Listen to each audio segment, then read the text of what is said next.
A practical prayer is a prayer that works. These discussions between Reverend Bill Marchione and Carol Lawrence dive into the details of how it works and how to work it. Reverend Bill is a New Thought minister and the author of Practical Prayer for Real Results. Your new life begins with a new thought. Carol Lawrence is on a spiritual quest, finding the New Thought teaching after decades on the pulpit in 3 different traditional denominations. I've got some questions. Together, they're exploring the philosophy and activities that come together from many of the world's religions to create the practical spirituality that is New Thought.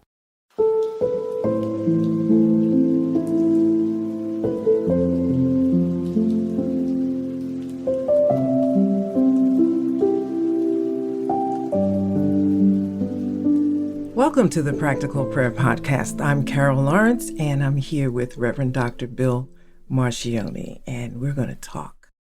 And you said this week you want to talk about healing and medicine. Yes, I do. It's a biggie for me, and I think it's big for a lot of people. It's definitely a topic. So, and the idea of healing and medicine is that medicine can be used for healing, and then prayer can be used for healing, and there's some overlap or divergence somewhere in there, and we get to figure out where. Yeah, and that's exactly what I want to talk about.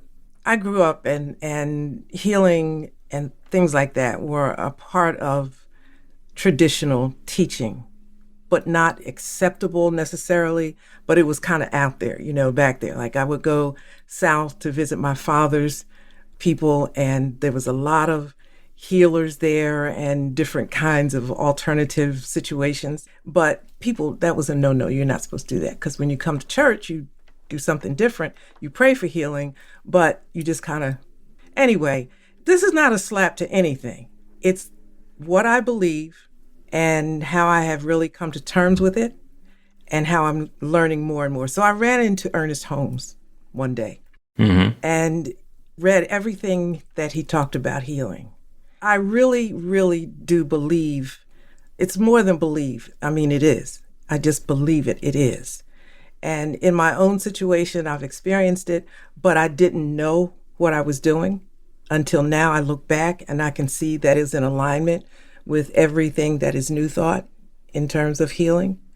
And I said, oh, okay, well, that's what I thought all along. But it's not something that seems widely accepted. People look at it like, oh, that's wooey. And I think the faith healers got a bad rap. I'm going to say in the 60s and the 70s, around that time, they got a bad rap. I don't want to call any names because that would be not nice. But I think that they were right on. They were spot on with it, but they didn't give the whole information. You can't always do that. It's real, but it's more than just something you say. It's about believing, and it goes all in. Okay, and then the other part of this, and I'm trying to get it all in so that you can, because I know what you're doing. Like you're just putting it all in your head and you're going to come in, like, wow, the whole thing. So the other part... No pressure. Okay, so the other part of it is medicine. So when you talk about healing, faith healing, mental healing, that kind of thing, people think they're supposed to throw their medicine away. And that's not true. I don't see that, because I think that the medical profession is a gift. And there's a lot of things that come along with that gift. There's a lot of crap that comes along with it too. But I think in our meditation and so forth, we know how to separate the crap from what's real, I believe. So anyway, that's it. I want to talk about that. I want you to talk about it. So go. Okay. And of course, it's a rather broad topic, shall we say? So let's take it a piece at a time. Ernest Holmes. We'll go back to Ernest Holmes, who wrote the Science of Mind textbook, and he said there is nothing to be healed but truth to be revealed, or healing is the revealing of the truth. And that's wonderful. But what about for somebody who's got an open wound? What does that mean, truth to be revealed? And what Holmes is talking about, big picture, is that there is one. Everything is God's love unfolding in its own way. And when we are experiencing discord or illness or injury or limitation or lack, it is because we are not in the awareness and the experience of that oneness. We have allowed a sense of separation to come along, and that separation is what's keeping us from our experience of vitality or health or wellness or prosperity or whatever else is that we're looking for. And that's not to negate the fact that we are having a human experience. We are spiritual beings having a human experience, and human bodies age, and human bodies are injured. And I mean, one of the things that you've noticed, if you cut your finger and you get a boo-boo, then the boo-boo is going to heal. And the healing isn't something that you have to make happen. The healing is something that your body is going to do because that's what it was made to do. Your body is going to have that tendency towards returning itself to that place of homeostasis, of health and vitality, of normalcy. And along the way, there might be a scar. There might be some lingering disability or challenge or difficulty. You know, somebody who breaks a bone and it doesn't set properly, they're going to wind up with a different shape to their appendage than used to be, even though the healing has happened. So healing is the revealing of the truth. And when we get into the metaphysics of that, the truth is that we are already perfect, whole, and complete. We are divine expressions of God's love, and that love is unfolding in a way that's unique for each of us. And there are experiences that people have as they go through their lives and go through the aging process of having certain pieces not work the same way that they used to work when they were younger, or having things that are no longer active. A friend of mine used to have a gallbladder, and he used to have gallstones. Now he has neither. And that was a result of a surgical intervention, which takes us into medicine. And the healing is he is perfect, whole, and complete, even though he doesn't have the gallbladder anymore. Because there was a change that happened to him that allowed him to return to that experience of comfort and balance and wholeness and health and harmony that's his birthright, and to do so without a gallbladder. So healing is the revealing of the truth as we return to that experience of balance and normalcy. You want me to keep on talking for a while, or do you have a question first? No, keep talking. I have a question maybe, but keep talking. Okay, so we'll change the subject a little bit to medicine. And one of the other things that Ernest Holmes said is that God is in the prayer and God is in the pill. And in New Thought, we do not turn away from whatever the modalities are that are available. We use them, we embrace them, because that's all part of that divine creative power. You know, God invented prayer because it's part of that creative process. And God invented massage therapy, and God invented yoga, and God invented surgery, and God invented pharma, and all of it serves its own purpose. And it's when we think that one supersedes the other, or if I do this one, I don't need that one, or if we use one to undermine another, that we wind up getting into a problem. So my friend Joanna had studied Ayurveda, and she's also a registered nurse, and she worked for pharma for a while. And her whole process is from pharma to dharma. And it's about getting into that experience of being healthy without needing the medication. And the big rant that she goes off on is, you see, on TV, there's the antacid commercial where the guy is eating the pepperoni pizza and it's like, oh, that really got to me. Better reach for the antacid. And her response is, better not reach for the pizza. Because when we look at medicine as a way to correct a problem that we're causing ourselves, we're part of the problem. So the healing is not necessarily the reduction in stomach acid from some medication. And it's not even being able to do a prayer. Oh God, I want to be able to eat this rich, spicy food that never agrees with me and doesn't serve me well and feel comfortable. It's like the answer to that is going to be, you're nuts. James Allen, in As a Man Thinketh, he talks about that, gluttony and how people won't change their habits, but want to pay for medication so they can continue. So I'm right there with, who was that you said has that pharma to dharma? Oh, that's Dr. Joanna Carmichael, the Kalyana Consultancy. I'm right there with her. Because, and New Thought is helping me put this in perspective because I probably was leaning too much in another direction. I never liked medication. I just didn't like it. And when you're young, you can say that kind of thing because nothing's happening to you, And so when you get a little older and stuff starts happening and creeping up, I would think, okay, wait a minute, I don't do this medication thing. And I'm looking at other people that are on like tons and tons of medication, and they're at the doctors every week, this doctor, that doctor. And I'm thinking, I am not going this way.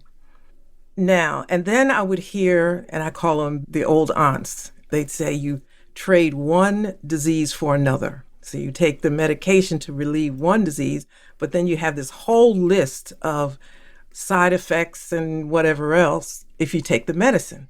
So when I had to take medicine, when I felt forced to, I'd weigh it out. Would I rather go with whatever this not feeling good is and take a chance on all these side effects?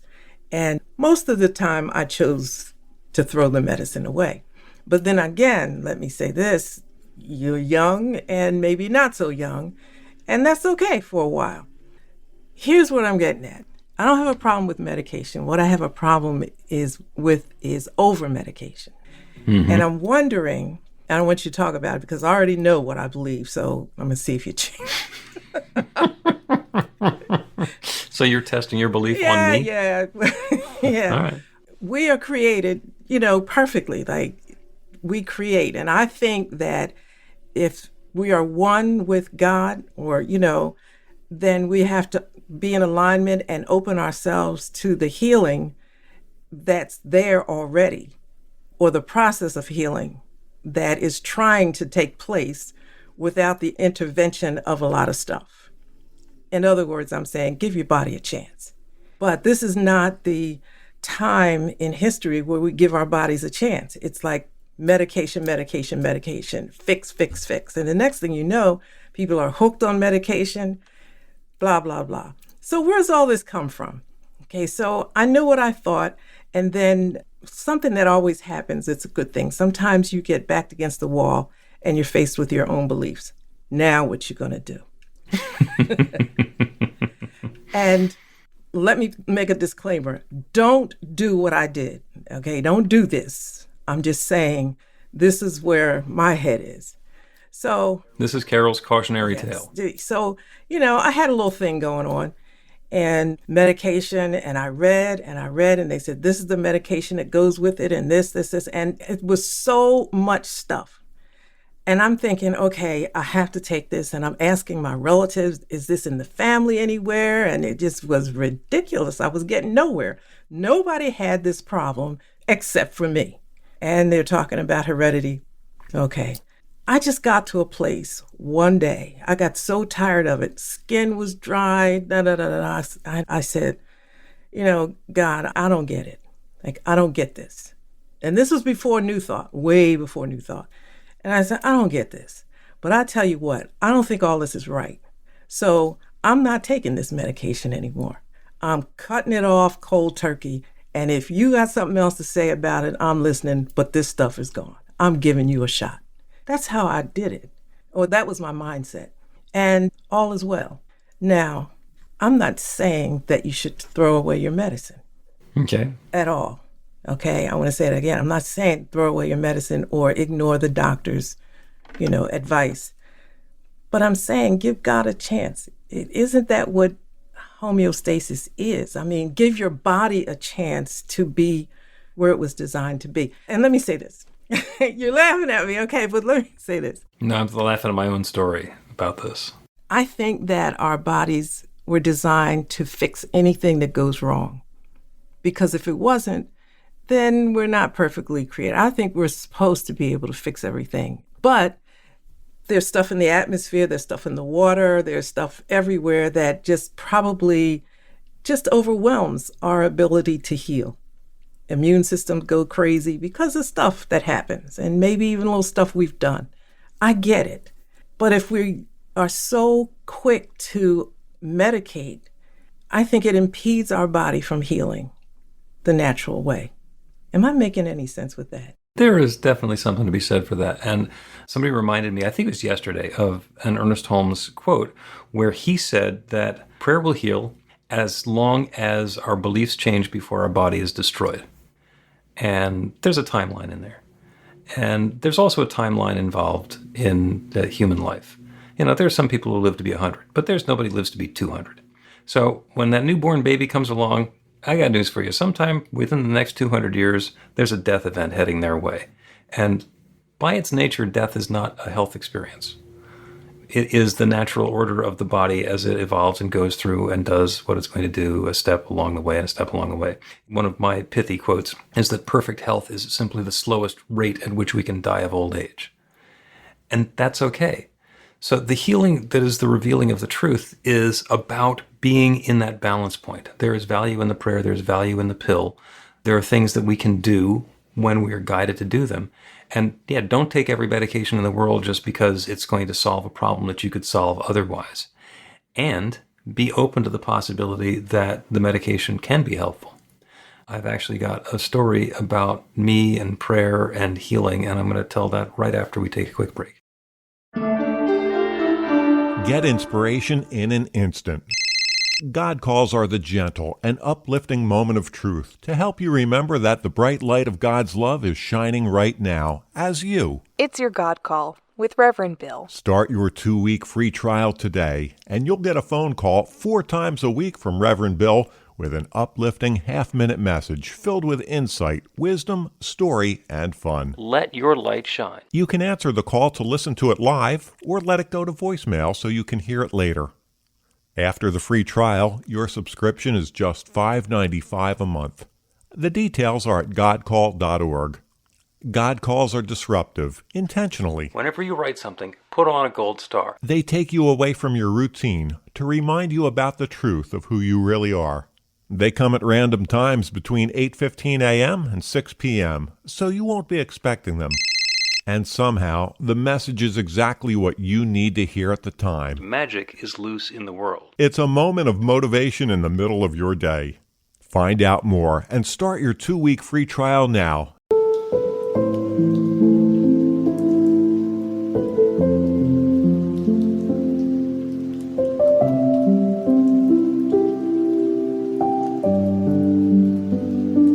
Welcome back to the Practical Prayer Podcast. I'm Carol Lawrence here with Reverend Dr. Bill Marcioni, and we're going to continue. We're talking about healing and medicine, and I was going to tell you a story. And the story is about I had an issue some number of years ago with my complexion. My face started breaking out. And so big red marks, mostly on my forehead. And they didn't particularly hurt, but they were really unsightly. And so I did prayer about those resolving. And they would come and go a little bit, but it was really pronounced and it was completely obvious. And at the time I was seeing a homeopath. And so I saw the homeopath and he did all of his intake stuff and figured out what's going to happen and take a little tiny micro dose of this, that, or the other thing. And I did that and continued to do the prayer and nothing happened. And I was also seeing an Ayurvedic healer and she did Marma Point and suggested some supplements. And I continued to have the things in my complexion. And then I went and saw my dermatologist who's really good. He says, yeah, take this. And he gave me a really expensive antibiotic and he just gave me the samples. He says, by the time you're done with the samples, it'll be gone. And he was right. And it's still gone. So this was a circumstance where what my body needed was a little oomph, a little boost to get to the point where it could get that infection that had just been getting under my skin, so to speak, for as long as it had, and give my body that opportunity to let that clear out. And once it did, it didn't come back. And I think that was cleared up in like 2018 probably. And so that's an example where medical science can be very helpful. And I could continue taking the antibiotics, even though I don't have the issue anymore. But I don't want to do that either. I want to be able to use that in a way that's going to be helpful. One of the kids in my teen group, when he was younger, he had ADHD. And he would go to school and he'd come home and he couldn't do his homework, he couldn't focus, and he didn't know what was going on. And his parents, for years, didn't want to put him on meds. First of all, they didn't want to claim my kid has ADHD. And they also were concerned that once they started with the medication, they wouldn't be able to stop. We had a conversation. And when I took it to prayer, what I got was, this is just what always happens for him. He goes to school, he comes home, he can't focus, he goes through the process and he struggles. So with him, what's likely to happen is if you give him the medication, then he'll be freed from that cycle. And he'll be able to see and feel what it's like to not be locked into that. And so they put him on the meds, and some number of months later, they took him off the meds, and he's been fine ever since. And that's another example of how we can use medicine in conjunction with our spiritual work to allow that good to happen. Exactly. That's the point that I'm trying to get to. And thank you for that. It's not throwing the medication out or denying that there's any value in the medication, but bringing spirituality into it, bringing God into the mix so that I think you can get a fuller perspective. And you were spot on when you were talking about how you feel, giving yourself a chance to feel something else and understand that things can be another way. So, that goes with habits also. I don't want to stay with health. I don't want to go off. But it also goes with habits, with the way we're doing things. You end up in the same place all the time. So, yeah, I appreciate what you said about that. Yeah. You know what's something that you never see a church or a spiritual center? What's that? A helicopter pad in a trauma center. Because Western medicine is really good at that. If somebody has a broken bone, if somebody has arterial bleeding, if somebody has crushed organs, what you want to do is get them into Western medicine to the best possible trauma center you can find, because they're really good at dealing with that acute stuff. They're really good at dealing with the emergency that's right in front of them and being that transformative power to go from this is a life that's about to end to this is a life that's got some longevity in it. Doesn't mean you can't do the prayer along the way. But as we teach our practitioner students, when you're faced with somebody who's bleeding from their artery, apply the tourniquet first, then do the prayer. If you really have presence of mind, you can put the tourniquet on while you're doing the prayer. But don't do the prayer first while they're bleeding. Yeah. I get that. I'm in conversation always, it seems often, about healing. And I used to try to avoid it, but I don't anymore because it's just a conversation that comes my way. I hear what Ernest Holmes is saying, that the healing will happen, but the belief has to be there, and get about the believing before the disease messes you up completely. So that's why I kind of put emphasis on the believing part, believing that this can happen and it's supposed to happen. Now, I'm not talking about if your arm is falling off, That's a whole different thing. But otherwise, I believe in divine intervention. And maybe because I believe it so strongly that I just can't imagine it not happening, but I do, And I think, again, medication is good and it serves its purpose in it, but at least give spirit a chance, because maybe you only need half as much as they're prescribing. Maybe you don't need the whole thing. Right. Or you only need it for a little while. Yeah. If somebody believes that prayer can't possibly heal them, and that the only thing that's going to heal them or cure them or fix them is medicine, then they're right. Because the universe only got one answer. The universe says yes. And if I say the medicine is required in order for me to be okay, the universe says yes. And man, if I run out of medicine, there's going to be problems. Whereas on the other hand, if I say I'm perfectly healthy, I'm whole and complete, and on my way returning to that perfect experience of health and vitality, wholeness and comfort, my body is currently taking care of itself and everything is perfect, then that same law says yes. And I have the tendency towards perfect health. Now, I have no idea, back when I was dealing with the issues with my complexion, if my face would have fallen off if I weren't doing the prayer. I don't know. I don't know if I would have wound up in the emergency room. There's some balance point that happened in there, and I needed a boost from Western medicine, and then it was all taken care of. Is it possible that a different supplement or a different thing might have helped? Maybe. Don't know. In December, a couple years, I think it's around 2012, my husband had a heart attack. And of course, you don't forget that experience. Then December of 2021, he was having severe chest pains, and 4:00 in the morning, we're on our way, called the ambulance, and we're on our way. And they were so good, with me. They said, stay right behind us and we'll get you through every red light, but we'll be okay. I'm saying, okay. And maybe a mile down the road, they pulled into the Wawa parking lot. And I'm thinking, why the heck is the ambulance pulling into the Wawa? And that can't be good. That can't be good. And then here's two other cars that, that had flashing lights. They screeched into the parking lot. And I thought, ain't nothing bad happening here. And I just talk to spirit the way I do. First of all, you can't leave me here with these dudes. Okay. This is not happening. I don't know what's happening over there in that ambulatory car, but nothing is happening to my husband. There's a problem that they can fix on the spot. And they came over to the car and told me to be calm. I said, I'm calm. I just want to know what you're doing. And they told me that what he needed, they didn't have in the ambulance and they had to send for it and he needed it before they got to the hospital. I said, fine, the medication's here, let's go. I never once believed that he was leaving. Never. And when we got there, the hospital, they kept saying, are you okay? I said, I'm fine. Just do what you got to do with him. Okay, I'm good. I'm out here. I'm talking to Spirit because we have a conversation going on.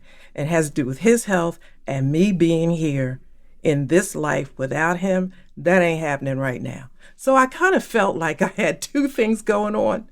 One, the proper care was there because I believed it would be there. And two, in my belief, life needed to be a certain way. And this situation here is out of place. It's out of place. One day we're going to leave, but not today. Yep. And you can tell. You can tell. I don't know what you can tell. I just know what I believe. You know, my father had colon cancer. At that moment, I was in a terrible life situation. My father's my best friend. And they said he wasn't going to make it. I wasn't hearing that. No tears, nothing. God, you can't take my friend away from me, not right now, because I'm in a mess. And he came through the surgery. He gained weight. They told him he'd never gain weight again. And he lived like 29 years after that.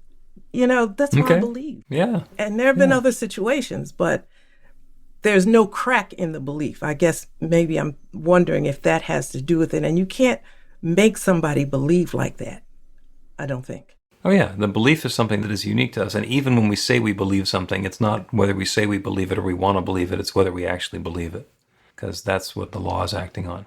Louise Hay wrote this wonderful book, the classic, You Can Heal Your Life. And one of the things that's in that book is the list. And she actually refers to it as the list.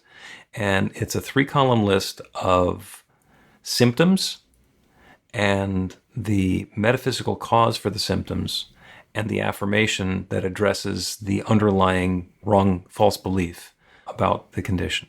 And it's interesting. You can look up acne, or you can look up colitis, or you can look up athlete's foot in the first column, and then see that knee pain has to do with the fear of stepping forward in life, or that back pain is a feeling of not being supported, or the eyes about having a lack of clarity about what's going on in our future. And once you play with those for a little while, you get to understand that the metaphors are usually pretty clear. The metaphysics of this is not opaque or hidden in any way.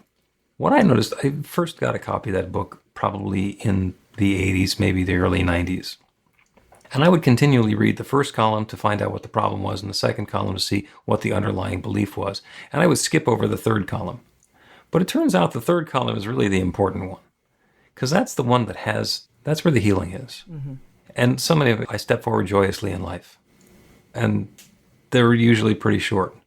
You know, I am fully supported in all of the activities that I am involved in.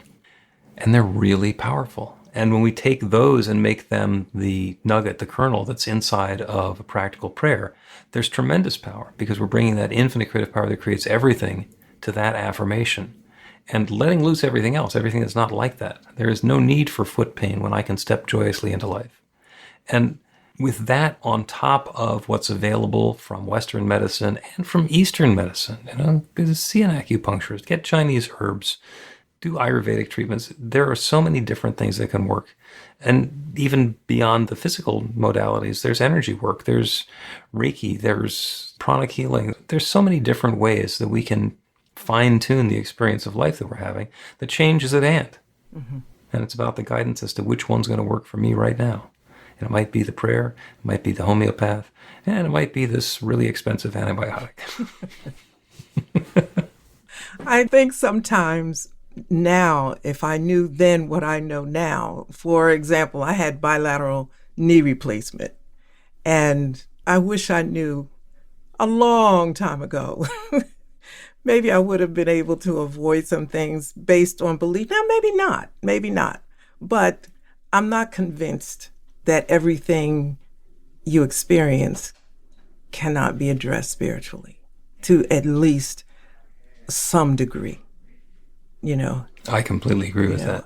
I completely agree. I know we're going out of here at some point. I mean, my mother is 95 years old.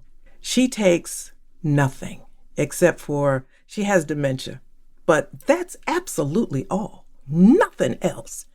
She walks a mile. She'll say, "Well, are we done?" She's just, she.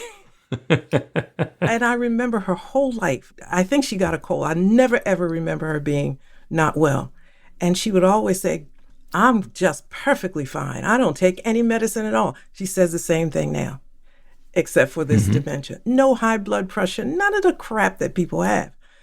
But she's always spoke extremely faithfully about perfect health. And every time I see her, I'm thinking, she's not going to get sick. She's just going to go to sleep, No. And just, that's it. But I don't see that in a lot of people, and because it's right there, has always been in my face all my life with her. Maybe that's why I believe so strongly in it. It's a gift for you. Let's take a break, and when we come back, we will do a prayer for healing and guidance in understanding what's ours to do. Learn to put practical prayer to work in your life. The steps are simple to learn and let you begin to get real results to create the life of your dreams immediately. Reverend Bill Marcione's widely acclaimed book, Practical Prayer for Real Results, gives you a clear summary of the New Thought principles behind practical prayer and the series of easy-to-understand steps found in the most effective prayers from religions and spiritual practices all over the world and throughout history. Practical prayer is not a replacement for your religion or practice. It's a technique to make the work you do in consciousness even more effective. The book includes 40 prayers on various topics that you can adapt as needed and use as your own. Practical Prayer for Real Results is available in paperback, Kindle, and audiobook on Amazon or at b-the-light.com. That's b-the-light.com.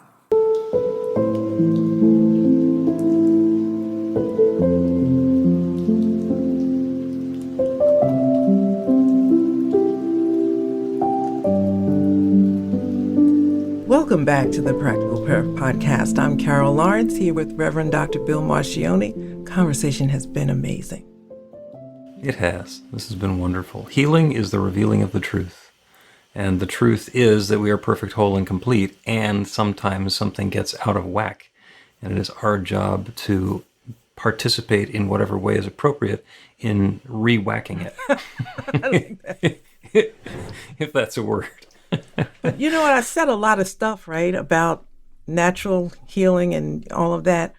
And I do want to acknowledge the gift that the medical profession is to the human race. I really do, because they are phenomenal. They do phenomenal things. So I just wanted to throw that in there. Oh, yeah. Well, I mean, you already said that, because here's the ambulance that has your husband, and they got another car coming over because they don't have the right stuff. So it's nice that there's an ambulance attending to an ambulance. Yes. So, and, that can come together in a way, and, he's healthy, has recuperated from that, and he's back to healthy. And that's what the prayer is about today. The prayer today is about healing, which is the revealing of the truth, that perfection that our physical temple, our body temple is. And as we are dealing with a challenge or a circumstance or an illness or a situation or an injury, to be in that exquisite balance point of allowing and supporting and encouraging our body to heal itself, and the guidance to know which steps, which activities, which endeavors are ours to do. And the guidance can be which doctor to go talk to, which medications to take. It can be what are the right foods, the proper foods, the appropriate foods and supplements and nutrients for me to be taking into my body. Are there activities or processes that I should be involved in? Is it possible that sitting on the couch 23 and a half hours a day is not serving me, and what I really want to do is get up and take a walk, as unappealing as that might feel? So there's a dance that we're doing. And by the way, there are people who spend their entire life running. They get up in the morning, they go for a run. They get up in the lunchtime, they go for a run. After work, they go for a run. And then they wind up getting their hips replaced because that was more running than was helpful for them. And I have friends who have been through that. So it's not that there's anything necessarily good or bad about the activities. There is always that guidance available as to exactly what is appropriate for me and for my body and for this particular stage and phase of life that I'm in right now. Because there's stuff that I could eat when I was 25 that I can't eat now. There's stuff that I was eating when I was 25. That's a good thing I stopped. It wasn't good for me then. It would be really bad for me now. So let's let that be the prayer. Let's turn our attention away from whatever the circumstance or situation in our own physical bodies happen to be. Perhaps bring the awareness of whatever that area is where we're inviting change, wherever the adjustment, the difference in feeling or experience or function or form would bring more peace and harmony and uplift into our lives. Just be aware of that circumstance, that situation, that condition. Not to give energy to it, but simply to identify that as we now turn our attention from that to the experience that we're choosing instead. If there's an area that has been in pain or discomfort, we turn our attention to the resolution, to the comfort, to the healing, to the harmony, to the balance, to the well-being of that particular part of our body. If there's been something that has been uncomfortable or something that has been bothering us, instead of focusing on that, we turn our attention to the experience that we choose instead. Once that experience has resolved, how do we feel? What does that feel like? What is that new experience, that different experience, that transformation that we're inviting? And settling into that awareness, we turn our attention to the knowledge that there is one. There is one creative power, one divine source, one infinite love that shares itself through and as and in all of its creation. Everything is God's love expressed in its own specific and particular way. That everything includes me, that everything includes each one who is within the sound of my voice. So I know that each of us is guided with clarity and insight and wisdom to exactly the perfect steps to take. What is mine to do? And that awareness is revealed gently and persistently for each of us in a way that makes sense to us and gives us complete clarity on the next perfect steps.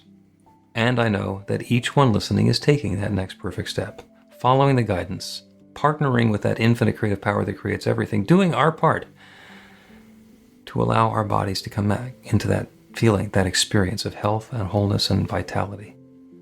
This is the healing. The healing is the revealing of the truth. It is the partnership with the infinite, where we are good stewards of our physical being. And we are co-creating that next new experience of health and harmony and vitality. And that infinite creative power that creates everything is creating this newness, this wholeness, this experience of balance and harmony for each of us. And I'm grateful for it. I'm grateful for the good. I'm grateful for the stories that come about. I'm grateful for the long-distant memories of something that used to be painful or uncomfortable or difficult or challenging that have receded so far into the background that we have to remind ourselves of what the difficulty was, like looking up a memory in a scrapbook. This transformation is underway now, and I'm so grateful for it. I'm grateful for the healing. I'm grateful for the comfort. I'm grateful for the stories. And I'm grateful for the willingness of each one listening to participate in this grand process. And so with gratitude for all of this goodness, I speak this word, I release it into the creative law that always says yes. And I know without any question whatsoever that that law is now once again saying yes. And so I let it be. And so it is.